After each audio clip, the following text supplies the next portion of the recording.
దూత media, power of news. Kuppam మండలం చిన్న బంగారు నత్తం గ్రామంలోని కుంటి గంగమ్మ ఆలయాన్ని రియల్ ఎస్టేట్ వ్యాపారుల నుంచి కాపాడాలని గ్రామస్తులు కోరుతున్నారు. వారి వివరణ మేరకు పూర్తి వివరాలు ఇలా ఉన్నాయి. గ్రామ పరిధిలో సర్వే నెంబర్ 122లో 7 ఎకరాల భూమి గ్రామస్తుడైన మదన్ శేఖర్ కుటుంబ సభ్యుల పేరు మీద ఉండేదని తెలిపారు. ఈ ఆస్తిని సుమారు 20 సంవత్సరాల మునుపు వారి ఆర్థిక ఇబ్బందుల కారణంగా బెంగళూరు నగరానికి చెందిన వ్యక్తికి విక్రయించినట్టు తెలిపారు.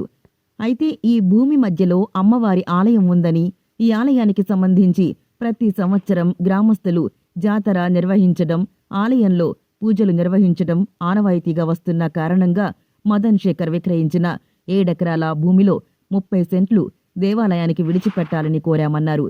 ఈ విషయమై సానుకూలంగా స్పందించిన కొనుగోలుదారులు ఆలయానికి స్థలాన్ని విడిచిపెట్టడంతో పాటు తన సొంత ఖర్చుతో రోడ్డు నిర్మించి ఇస్తానని హామీ ఇచ్చినట్టు తెలిపారు.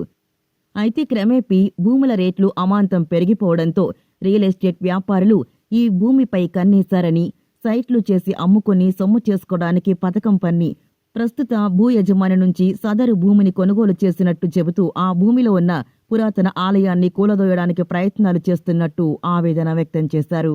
హాయ్, నేను మీ ఆర్పి పట్నాయక్. ప్లీజ్ సబ్స్క్రైబ్ టు దూత media. For more updates, please subscribe దూత మీడియా.